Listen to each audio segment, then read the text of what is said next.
for words that merely may seem to have been said by the Prophet sallallahu alaihi wasallam. I have also remarked that it is the Sufis who have often been among the forefront of the Muslims to make this journey, those who have left the familiar shore and who have set out. At this point, using the understanding of various levels of human growth first expressed by a Suhrawardi author, Izzuddin al-Qashani, a man who lived in the 8th century of the Hijra, the 14th century CE. And then an understanding expressed by Jami, a Naqshbandi author of the 9th and 15th centuries. I would like to narrow down what is meant by the word Sufi. In his Nafahat al-Uns, written in Persian, Jami, who died in 1492 of the Common Era, he informs us that among humans there is a spiritual hierarchy consisting of the following 3 levels of people, each of which is related to a particular Quranic grouping. First, those who have arrived and who have reached perfection, the wasilan, the kamilan. Second, travelers on the path to perfection, the salikan. And third, dwellers in the valley of imperfection, the muqiman.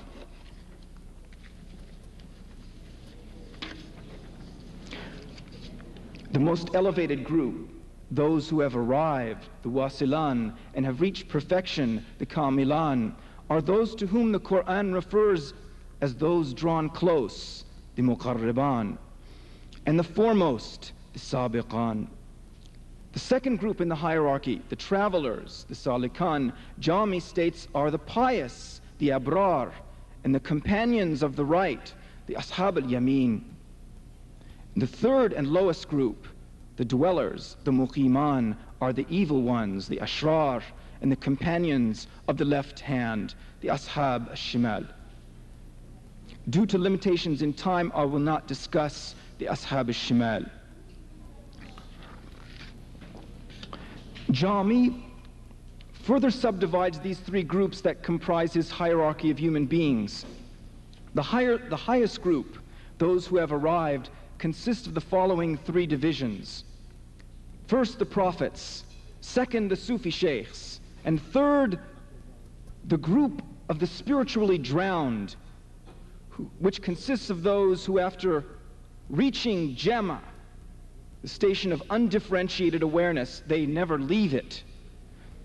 I will follow Jami and will assume that the category of prophets is self-explanatory, and will move on to discuss the remaining 2 groups of those who have arrived.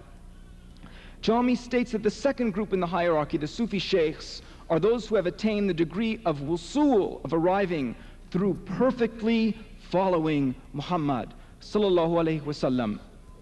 After arriving, on return to awareness of the world, they are entrusted with the responsibility of summoning people to the path of following the Prophet sallallahu alaihi wasallam.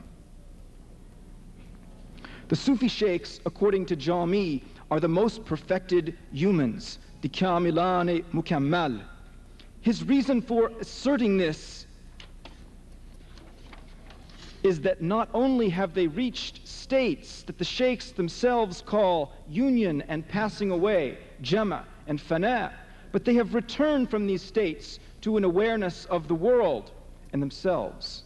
Consequently, they can guide others who desire to follow the path.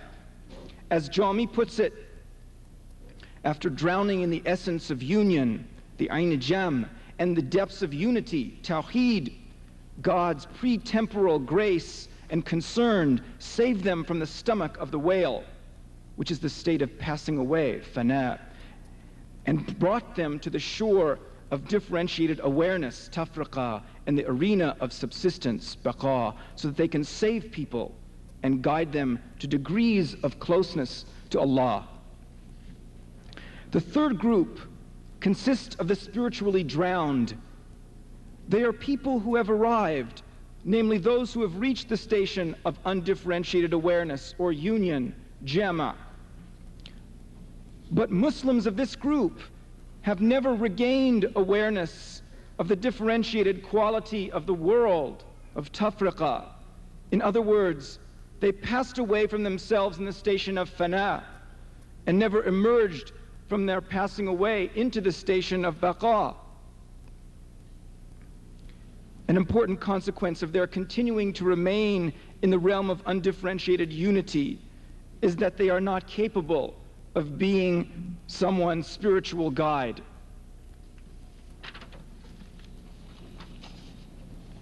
As Jami puts it, this group, after reaching the degree of perfection, was destined neither for perfecting others nor returning to people.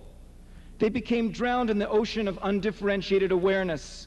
In the belly of the whale of fana, they became so insignificant and annihilated that no news or trace of them has reached the shore of the world of differentiation.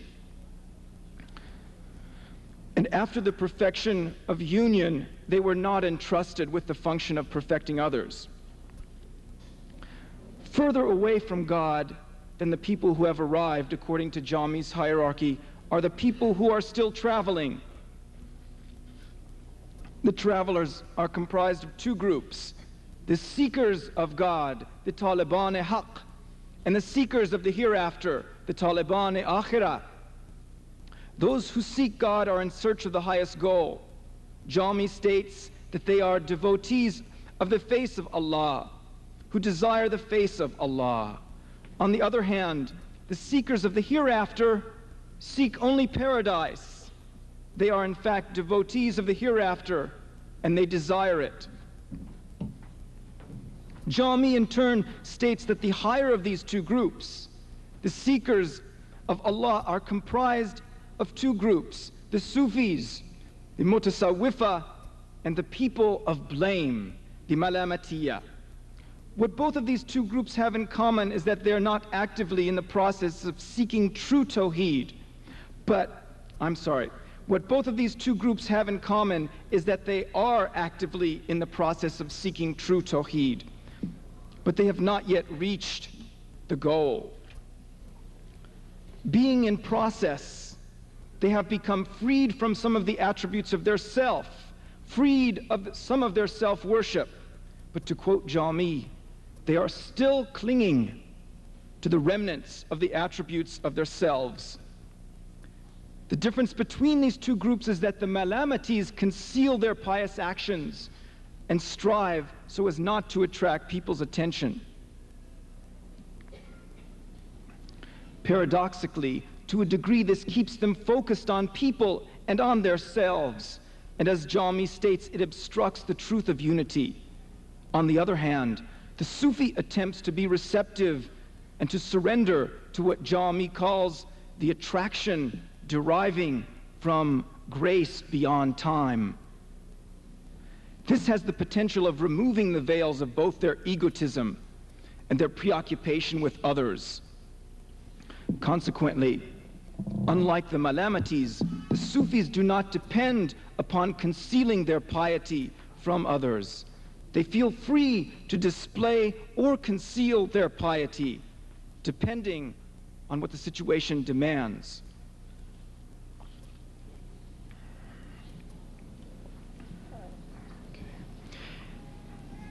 In summary, in addition to various other levels of people, Jami looks at two levels of Sufis, one being Sufi sheikhs and the other being Sufi aspirants.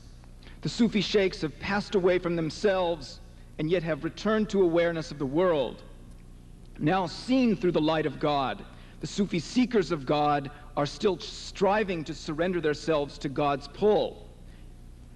In general, according to Jami, the Sufi method, as I stated previously, is to perfect one's following of Muhammad sallallahu alaihi wasallam.